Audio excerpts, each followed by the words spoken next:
Bonjour, bonjour. Allô, allô. Comment ça va? Bien. Et toi?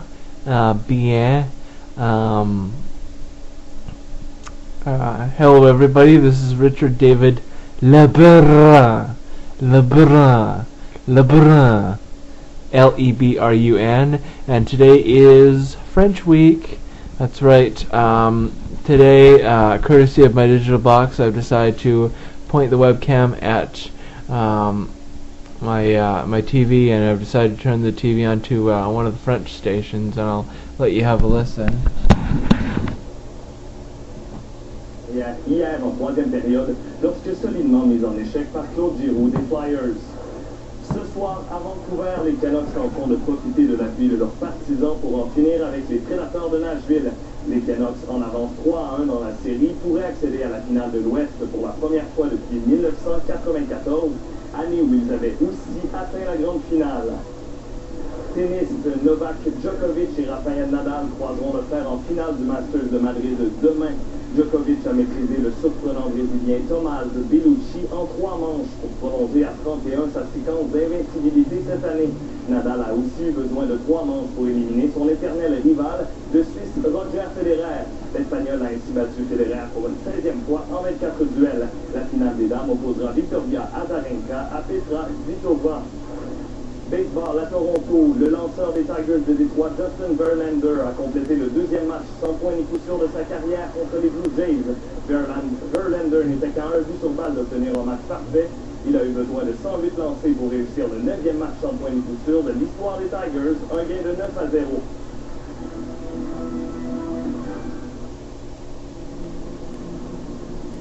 Son design nous a été inspiré par le mouvement de l'archer au moment de décocher.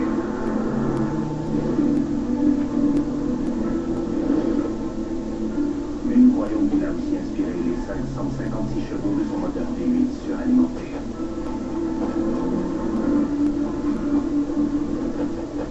Voici le coupé CTSV de Cadillac. Plus Cadillac que jamais.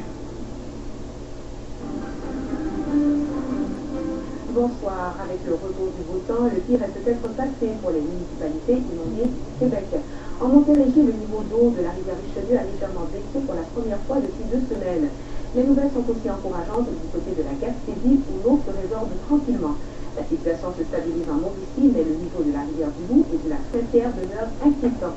La Croix-Rouge a mis en place un fonds spécial pour venir en aide aux sinistrés. À Washington, le Pentagone a rendu public 5 vidéos saisies dans le repère d'Oussama Ben Laden au Pakistan. Une des vidéos montre l'ex-chef d'Al-Qaïda en train de se regarder lui-même à la télévision. Sur une autre, on le voit préparer un message destiné aux États-Unis.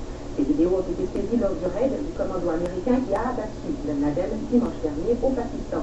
Les États-Unis ont masqué la trame sonore des documents. La nouvelle députée de Berthier-Massignanger, Ruth Ellen Grosso, a donné signe de vie pour la première fois depuis les élections. Dans un entretien téléphonique à un quotidien de Trois-Rivières, Mme Grosso a dit avoir hâte d'exercer ses nouvelles fonctions.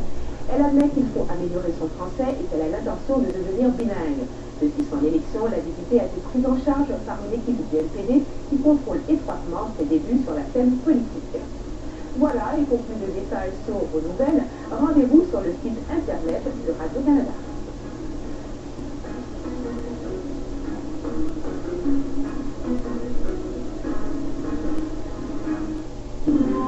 Ce soir, à Découverte, des avancées réalisées par la NASA à partir de l'orbite terrestre, des images d'éruptions solaires et de l'enfance de l'univers, de longs séjours sur Mir et la Station spatiale internationale, dans ce dernier épisode de l'histoire de la NASA.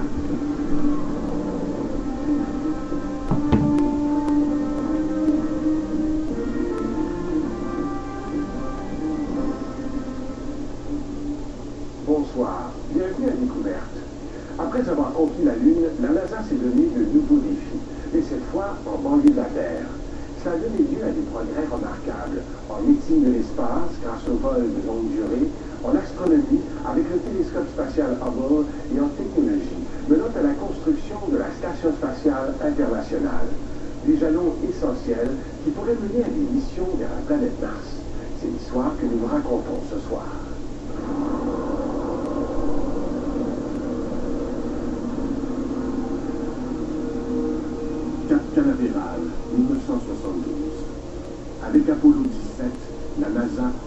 prépare à son 6e et dernier alunissage.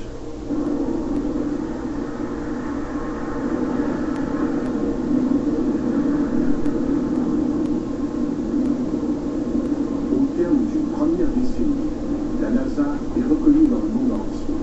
Elle a transporté les humains jusqu'à la Lune et elle les a ramenés.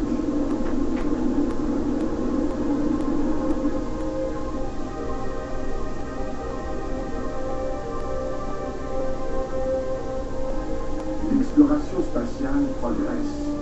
Et pour voyager plus loin de la Terre, de nouveaux explorateurs devront apprendre à vivre longtemps dans l'espace. 3, 2, 1. Fire away, Houston. Vector grid.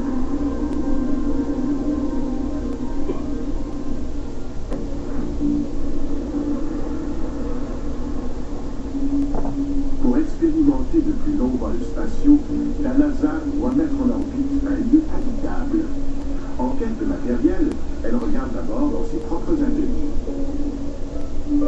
La NASA va adapter une section de la plus grande fusée jamais construite, celle du programme Apollo. Le vaisseau spatial va devenir un laboratoire pour les humains qui vivront en orbite. Le véhicule a été fabriqué à partir du 3e étage du système propulseur de la Saturne. Il était très grand, comme une petite maison de 300 litres. Chacune de nos chambres a environ la taille d'une cabine téléphonique. On appelle ce programme Skylab. La station spatiale vous permet de mener des expériences sur les personnes, les étoiles, les planètes, sur toutes sortes de choses. Et on y a appris que les hommes peuvent survivre dans l'espace. Skylab va être mise en orbite par une Saturn V. Ils ont utilisé la Saturn V pour le lancement du Skylab parce qu'il était énorme et très dur. Ils devaient décoller le 14 mai et atteindre l'orbite prévue le lendemain. Je devais faire partie du vol, en compagnie du commandant Pete Conrad et du pilote Paul Royce. L'équipage va décoller à bord d'une fusée plus petite, pour ensuite s'amarrer à sa nouvelle station spatiale.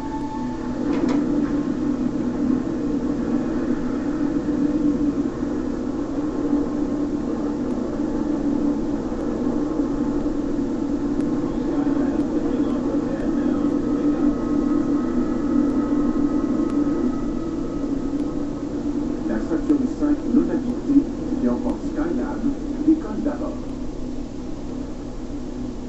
On a regardé le lancement du Skylab, l'étoile d'un immeuble, à Cap Canaveral, et tout s'est très bien passé.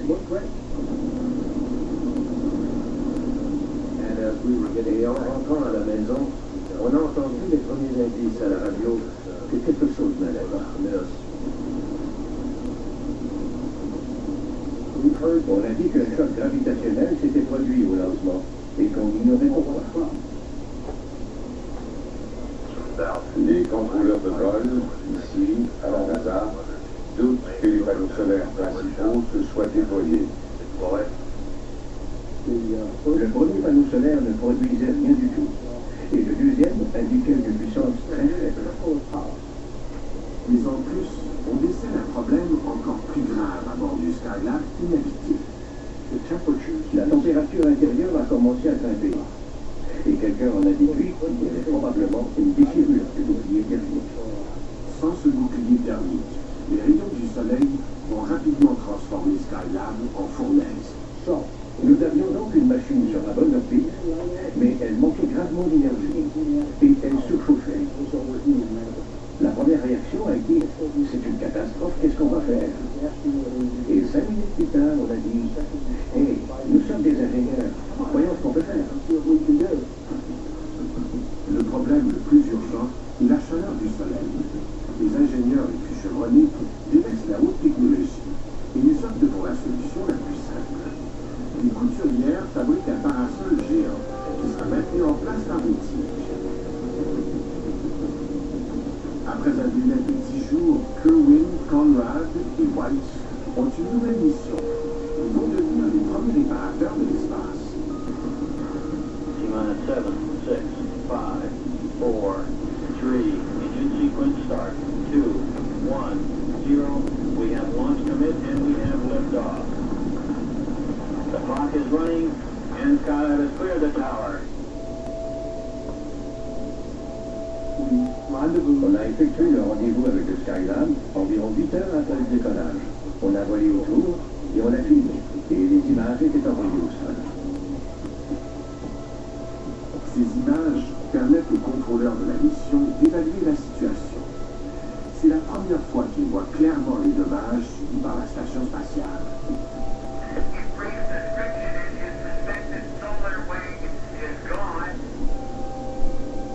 À 430 km d'altitude et en se déplaçant à plus de 27 000 km/h, l'équipage doit entrer dans Skylab pour le réparer.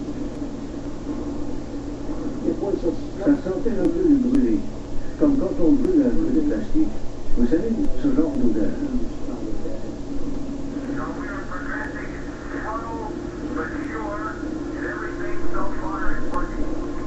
À l'intérieur du Skylab surchauffé, les astronautes se préparent à installer le parasol qui va rafraîchir la station spatiale.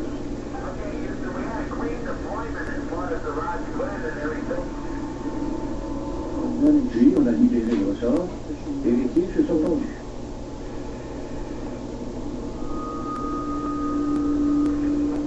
Et 3 jours plus tard, la température avait descendu à 25 degrés Celsius.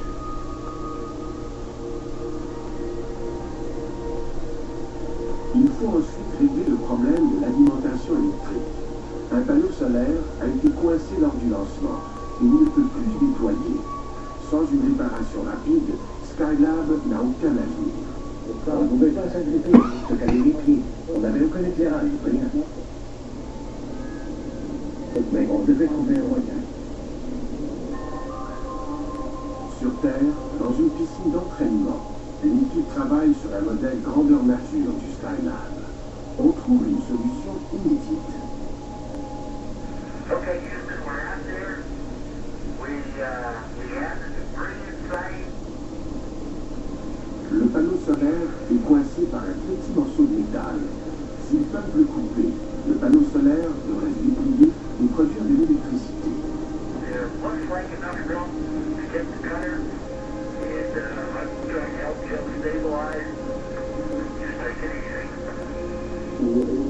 À l'aide de notre tige d'aluminium de 8 mètres, au bout de laquelle on avait placé les cisailles, on est parvenu à pincer le morceau d'aluminium qui retenait l'ensemble. Puis j'ai tiré sur la corde. Et je l'ai coupé. Je jure que j'ai entendu un craquement, mais je ne vois pas comment j'aurais pu.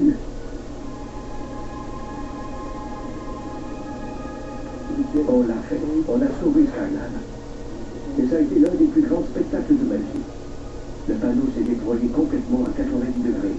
Et les panneaux solaires commençaient à sortir alors que le soleil réchauffait déjà. Tout allait bien se passer. On allait mener la mission à terme. La station spatiale est maintenant en service. Pendant les 8 mois suivants, Skylab héberge 3 équipages qui établissent des records de durée pour les astronautes qui vivent et travaillent dans l'espace. On volait d'un but à l'autre en comptant aucune but entre les deux. Oh oui, on a eu beaucoup de plaisir là-haut, à flotter, à jouer à Butopan, à découvrir les merveilles de la pesanteur. Les équipages de Skylab exécutent 3000 heures d'expérience scientifique en apesanteur. Ils transforment aussi notre compréhension du Soleil avec leur premier cliché des éruptions solaires. On a fourni à la communauté de la physique solaire 1000 fois plus de données que tout ce qu'elle avait recueilli avant. Skylab est la première grande étape vers l'habitation humaine de l'espace. Il est occupé en permanence pendant près de 6 mois. William Pogue, Edward Gibson et Gerald Carr forment le dernier équipage de Skylab.